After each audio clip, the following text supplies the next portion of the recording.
Bueno, muy bien, Marquinhos. Y cuando son apenas las 10:04 minutitos, vamos al encuentro de Jorge Liotti, este querido amigo que es editor jefe de la sección política del diario La Nación, licenciado en periodismo. Bueno, tiene un trabajo en Perfil, en La República en Italia, en El País en Colombia, reporta para la radio SBC de Australia, bueno.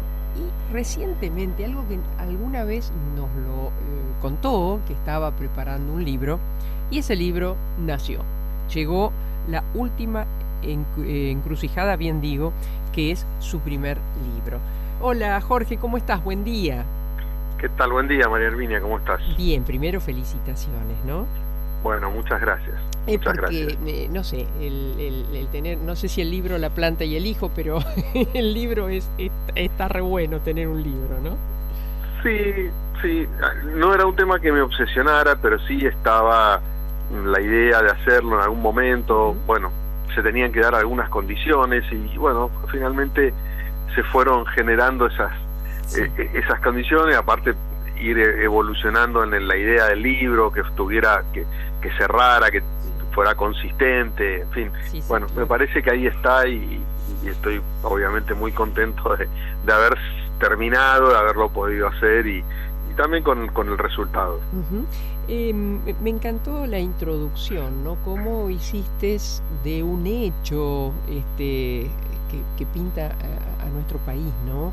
La posibilidad de algo espectacular, como bien con la definición que la palabra encierra, en tiempo aceleradísimo lograr ese gasoducto maravilloso que tenía que estar y que va a traer en un futuro mucho alivio a nuestra economía, etcétera, etcétera, y cómo unos vecinos se vieron molestos y estuvo a punto de, no sé si fracasar esa gran obra, pero la construcción de esos caños, pero tuvieron serios inconvenientes porque no se planificó, entiendo yo, aquí viene la pregunta, cómo no jorobarle la vida a los vecinos para hacer este gran proyecto. Sí, yo inicio cada capítulo del libro con una historia que para mí tiene conexión con el contenido, que retrata de alguna manera el espíritu de ese fragmento. Algunas son historias como esta y otras son historias políticas recientes de los últimos gobiernos, momentos que me parecieron cruciales en cómo la Argentina fue tomando el rumbo. Esta anécdota que vos recordás acá ocurrió el año pasado, en momentos en el que por la guerra de Ucrania el mundo estaba buscando desesperadamente gas en otros lugares y el presidente Alberto Fernández, entusiasmado con esta idea del gasoducto, fue a la cumbre del G7, se reunió con sobre todo Alemania, estaba muy preocupado con el canciller Scholz y un poco le prometía que cuando estuviera el gasoducto iba a poder vender. Bueno, en fin, la Argentina estaba como con potencial en jugar en las grandes ligas y mientras esto ocurría en la planta de Valentín Alsina, acá en Lanús, en el conurbano bonaerense, donde está una de las plantas que fabrican los tubos de la empresa Tenaris. Son unos tubos gigantescos que son los que después se terminan instalando en el terreno.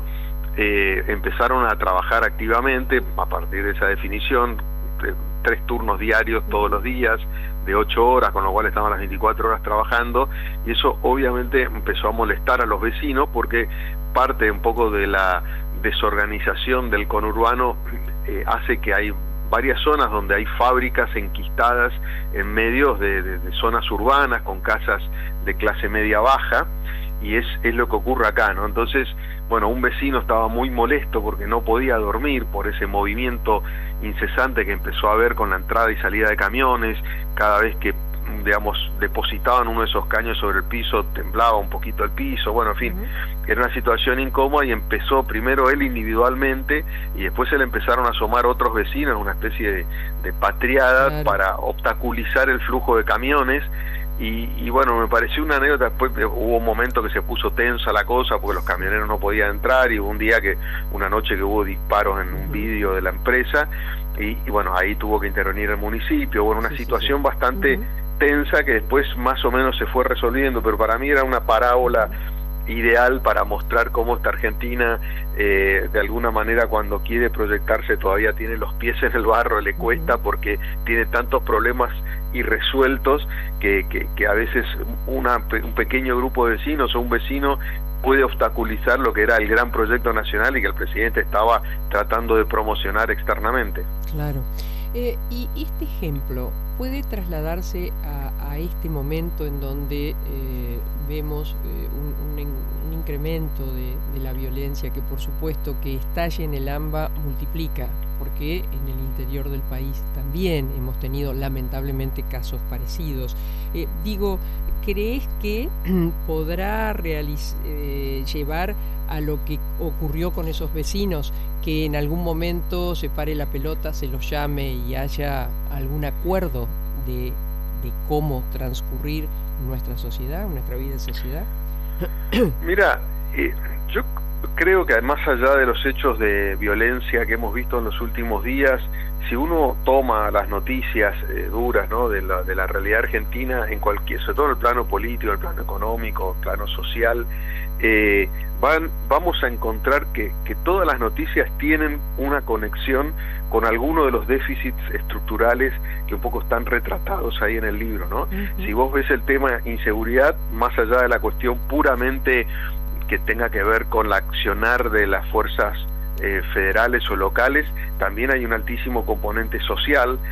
Los que cometen muchas veces esos delitos, gente que ya ha quedado completamente fuera del sistema, o sea, tenés ahí todo el tema complejo de la cuestión laboral, de la reinserción, de si alcanza o no el salario, del trabajo informal, y muy mezclado con toda la cuestión del narcotráfico que ha penetrado en zonas urbanas muy peligrosamente y que ha generado un cambio en dinámicas tremendo, porque hay ya una generación o dos generaciones que están muy marcadas por el influjo del negocio de la droga y el consumo, que los hace permanentemente necesitar dinero para poder mantener la adicción.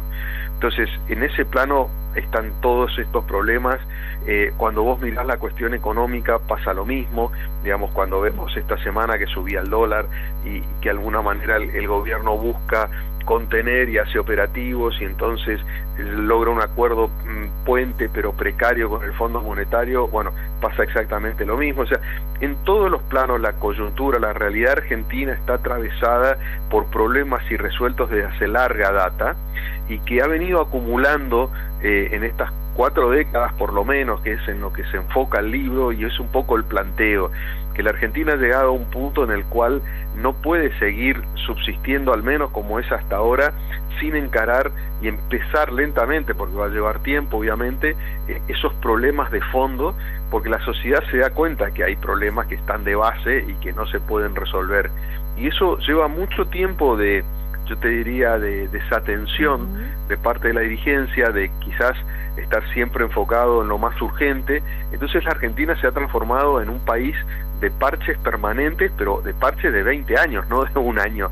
Entonces eso precariza todo el sistema de prestaciones, insisto, tanto lo que tiene que ver con la cuestión macroeconómica, con la cuestión de las cuestiones sociales, de la atención vinculada con el tema narcotráfico, en fin, todos los problemas que para la sociedad son los prioritarios. En medio de una situación también internacional, al menos veíamos lo de Ecuador, yo conversaba con un amigo que vive allí y si por momentos parecía que me estaba narrando cosas que sucedían acá. Me refiero a que desde las cárceles se orquestaban extorsiones, crímenes, etcétera. Mataron a un candidato. En nuestro país estuvimos cerca, ¿no? Con la vicepresidenta, es decir, me parece que hay todo un contexto, inclusive latinoamericano, a nivel internacional también otras cosas, pero digamos en el pago chico de una gran rebeldía que lleva, y aquí la pregunta, a que tal vez tengamos, no sé si sorpresas en las votaciones o no. Bueno, a ver, el primer punto que vos enfocás tiene que ver con un clima de época mundial, como marcás, y que ha tenido un reflejo muy fuerte en América Latina. Es una época, en los últimos años hemos visto enorme cantidad de protestas, enorme cantidad de de revueltas de distintas características y con distintos protagonistas que están marcando una insatisfacción social muy grande respecto de la prestación del sistema político, especialmente en los gobiernos democráticos. También ha habido problemas en países autocráticos, digamos, y lo han sufrido a menor medida China, Rusia, Irán, por ejemplo. Pero en los sistemas democráticos es más complejo porque el propio sistema tiene mecanismos, ¿no? Y la gente empieza a sentir esa percepción de que la cosa no funciona, los gobiernos no les responden, y esto lo estamos viendo, vos mencionabas Ecuador, hay problemas en Colombia, en Perú el presidente se fue anticipadamente, bueno, en Chile está, claro, en Chile está muy mal. Entonces, el problema de base es que el sistema de producción económica global está generando menor posibilidades de progreso material en comparación con lo que fueron los años posteriores a la Segunda Guerra, digamos, podemos decir, la segunda mitad del siglo XX, donde el mundo salió de esa catástrofe con una perspectiva de progreso material. Esta idea de que los hijos iban a vivir mejor que los padres, porque, bueno, los padres habían padecido todo eso y empezaba a salir adelante. Entonces, tanto, digamos, Europa, Estados Unidos y en algún punto algunos países de América Latina tuvieron un momento importante. Ahora, eso se rompió porque hoy la economía funciona más globalizada, digitalizada, con inteligencia artificial, con mecanismos que hacen que la gente empiece a sentir que no consigue trabajo o no gana lo suficiente, y eso es lo que está de base frente a una sociedad que cada vez de alguna manera tiene más tentaciones materiales para cubrir y menos posibilidad de ingreso. Entonces, eso está de fondo y de base y hace que las sociedades empiecen a manifestarse cada vez con más nitidez contra los gobiernos, tengan menos tolerancia, menos paciencia, y en la Argentina lo estamos viendo reflejado, no con revueltas en la calle, a pesar de que las tuvimos en algún momento con las crisis por estallido del 2001, del 89, pero sí lo estamos viendo, yo te diría, en esta erosión que está sufriendo el vínculo entre el sistema político y la gente, expresado en el alto nivel de abstención de las elecciones provinciales, con el alto nivel de voto en blanco en algunas provincias, en esta percepción de, yo te diría, de desorientación y desinterés con la que ha mirado toda la campaña hasta este momento, lo cual hace también pensar que en la elección de mañana probablemente mucha gente vaya a votar, yo te diría, con cierto desapego, o sea, sin pensar que ese voto sirve o que con ese voto va a cambiar y mejorar su situación. Y esto yo creo que es un riesgo a nivel global, regional, pero para la Argentina en particular, porque es un país que, como decía, acumula demasiados problemas hace mucho tiempo. Es un problema adicional y un desafío para el próximo gobierno, porque de algún modo lo obliga a reconectar con un sector muy amplio de la sociedad que no espera nada y que está desencantada y que por ahora no ha salido a la calle a reclamar masivamente, pero bueno, es algo que puede ocurrir en cualquier circunstancia si algún hecho disruptivo ocurre, ¿no? Claro, el hecho de que yo creo y pienso que vota tanto el que vota como el que se ausenta, como el que vota en blanco con un voto impugnado. Digo, están marcando situaciones que la política tradicional, por así llamarle, como vos decís, debe tomar este desafío y reconectar, ¿no? Es que es imprescindible, María Herminia, porque si no empieza a producirse una deshidratación del sistema, la gente empieza de alguna manera a resolver por su cuenta, pensando que no hay una organización estatal por arriba que sea el árbitro para dirimir circunstancias, y eso es peligroso, lleva a una anomia social, donde, digamos, insisto, empiezan a aparecer dinámicas por fuera de lo establecido por las normas. Entonces me parece fundamental que a partir de esta elección empiece a generarse de alguna manera, elevarse un poco el nivel de confianza y el nivel, yo te diría, de satisfacción de las expectativas. El gobierno que asuma el próximo mandato va a tener, además de todas las urgencias que mencionábamos recién de las noticias diarias, el enorme desafío, la enorme tarea de convocar, hacer una convocatoria histórica al conjunto de la dirigencia política, empresarial, sindical, desde un lugar muy superior al que lo vienen haciendo, y sobre todo reconectar con la sociedad. Si no, va a ser muy difícil gobernar, porque las primeras medidas que se tomen, digamos, si a la gente no le satisface, bueno, va a generar una reacción, va a caer el nivel de popularidad, no va a tener respaldo, entonces la oposición va a empezar a obstruir en vez de acompañar.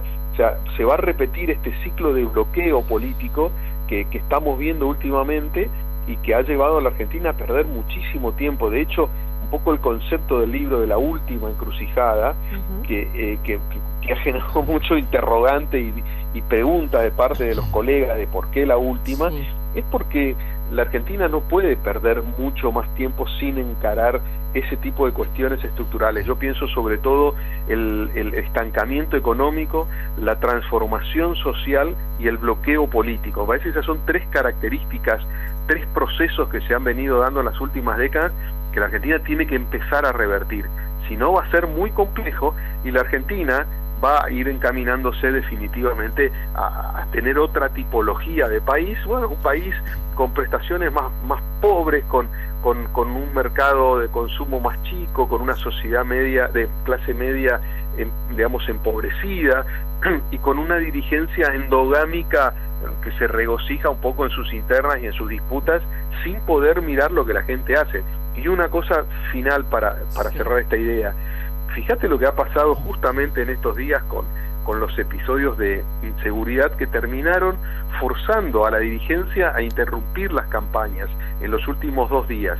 Más allá del gesto, obviamente, de solidaridad con la situación de las familias afectadas y de los barrios afectados, también hay una admisión de déficit. Detrás de ese recogimiento, de ese repliegue que hizo la política, también hay una admisión de no haber cumplido con ciertos mandatos, en este caso de poder brindar seguridad. La política le cuesta dar la cara en estos casos críticos frente a una sociedad que hace mucho tiempo que viene demandando, por ejemplo, cuestiones de seguridad, porque la gente no puede salir a la calle, ni siquiera, o en este caso una nena para ir a la escuela, el caso de Lanús, y tampoco le alcanza con el dinero para llegar a fin de mes. Entonces la política está culposa, sabe que la sociedad la está interpelando fuertemente. Liotti, Marcos Pereira los saluda, buenos días. ¿Qué tal? Buenos días, Marcos. Escuchándolo, creo que los primeros 100 días se van a cortar, ¿no? Esos 100 días de gracia que tiene todo nuevo gobierno. Bueno, en principio el nivel de tolerancia yo creo que es muy bajo. Lo hemos visto, insisto, en estos países en de Brasil, la región que ejemplo. yo marcaba. Sí, claramente.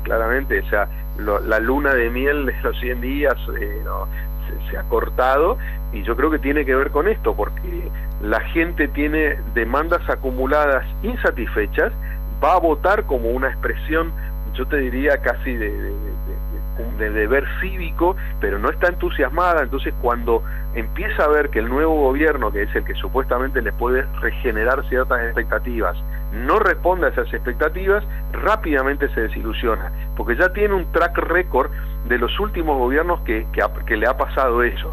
Entonces, yo creo que el gobierno que asuma va a tener de alguna manera que dosificar muy hábilmente entre qué le demanda a la sociedad en términos de esfuerzos y sacrificios, que lo va a tener que hacer, con las compensaciones que va a poder ofrecer.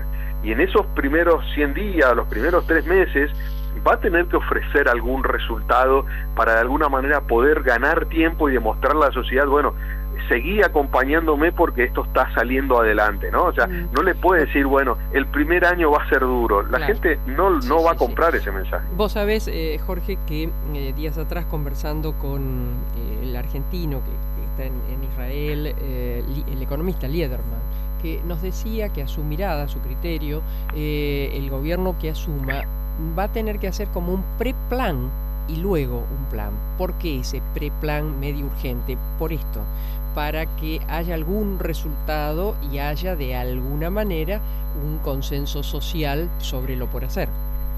Sin duda. De hecho, hay un poco ciertos estudios respecto de cómo introducir reformas priorizando, digamos, lo urgente, pero también priorizando las reformas que puedan dar resultado en el corto plazo, ¿no? O sea, de alguna manera lograr tener un acierto o un par de aciertos en el primer tramo que genere alguna sensación de bienestar mientras se le demanda cierto esfuerzo. Por eso digo, la habilidad política y sobre todo la capacidad de liderazgo en el sentido más amplio y más profundo que va a requerir el próximo presidente o presidenta va a ser gigantesco, porque, insisto, va a tener que asumir todas estas demandas históricas y va a tener que, de algún modo, demandarle a la sociedad un esfuerzo y al mismo tiempo darle algún tipo de beneficio, no en el sentido de darle plata, sino que los cambios, las reformas le mejoren la vida concretamente, que perciba en un plazo corto algún tipo de sensación de que está cambiando, porque de esa manera va a ganar un crédito social que le va a permitir seguir. Yo siempre marco con esta idea, ¿no? El día en el que asume el presidente tiene el 100% del crédito social, más allá de si lo votaron, está legitimado por el sistema, por la Constitución y demás. A partir de ahí es todo desgaste. Entonces, y cada vez te alcanza menos el bastón, ¿viste? Antes el bastón te regalaba 1 año, 2 años, donde la gente te esperaba, claro, no había problemas tan urgentes o tan acuciantes. Ahora yo creo que se te agota el margen de tiempo muy rápido, la sociedad, insisto, que está yendo a votar casi con, digamos, por obligación, no te va a esperar mucho para bajar del pulgar. Entonces, me parece que ahí hay un desafío adicional a todos estos que mencionábamos. Esto es a partir del 10 de diciembre, pero a partir de mañana a las 12 de la noche, o cuando conozcamos los resultados, hay 4 meses hasta ese día. ¿Cómo será ese? Sí. Bueno, ese es otro tema complejo, y la Argentina ha tenido transiciones de distinto tipo muy traumáticas, ¿no? Desde adelantamiento del traspaso de mando hasta, bueno, el declive que se produjo después de las PASO del 2019, ¿no? Es un problema importante, sobre todo porque se da en una circunstancia en la cual no solamente hay una enorme fragilidad económica, que la hemos visto otra vez en las últimas semanas, sino porque encuentra un gobierno completamente desguarnecido, el gobierno prácticamente está desarticulado y lo único que tiene es a Massa como ministro, como candidato y como eje de la gestión de gobierno. O sea, hoy si corres a Massa, digamos, la Casa Rosada no está pasando absolutamente nada, ¿no? Entonces, si Massa tiene un mal desempeño electoral, lo que se pone en juego es toda esa trilogía, ¿no? Se pone en juego la trilogía candidato, ministro de Economía y gobierno. Y entonces allí hay un riesgo importante. Ahora, desde el punto de vista de la preocupación sustancial que tiene que ver con lo económico y la estabilidad del gobierno, hay distintas maneras de mirar respecto de qué puede pasar el lunes, porque si el oficialismo queda competitivo en la elección, porque o empata con la oposición, con Juntos por el Cambio, queda cerca, habría razones para pensar que la contienda electoral no se terminó de resolver allí, sino que hay 2 meses más de incertidumbre. Eso hay que ver cómo leen los mercados, la percepción de que va a haber 2 meses más sin saber quién va a gobernar el país. Pero por el otro lado, si hay una derrota muy fuerte de parte del oficialismo, que eso en el mediano largo plazo al mercado le podría indicar que va a haber un cambio con un gobierno, yo diría, más market friendly, en el corto plazo puede ser complejo, porque saldría un Massa muy debilitado, que volvería, digamos, Massa por ahora seguiría siendo ministro de Economía, tiene que seguir al frente, tiene que terminar el fondo de cerrar el proceso del desembolso que quedó pendiente, e internamente dentro del oficialismo podría ser presa de las internas que si le va mal van a resurgir otra vez, ¿no? Entonces los 2 escenarios más probables, que sea paridad y competitividad para el oficialismo o el de una derrota fuerte, entraña riesgos, y en ese sentido a mí me parece que hay un factor de preocupación. Obviamente que ya encarrilados en el proceso electoral, las chances de que haya alguna disrupción en el camino son menores, porque de algún modo te vas encarrilando a la definición, pero sí que puede haber mucha turbulencia económica, yo no lo descarto. Gracias, Jorge. Un abrazo muy grande y felicitaciones de nuevo por este libro, La última encrucijada de Jorge Liotti. Muchas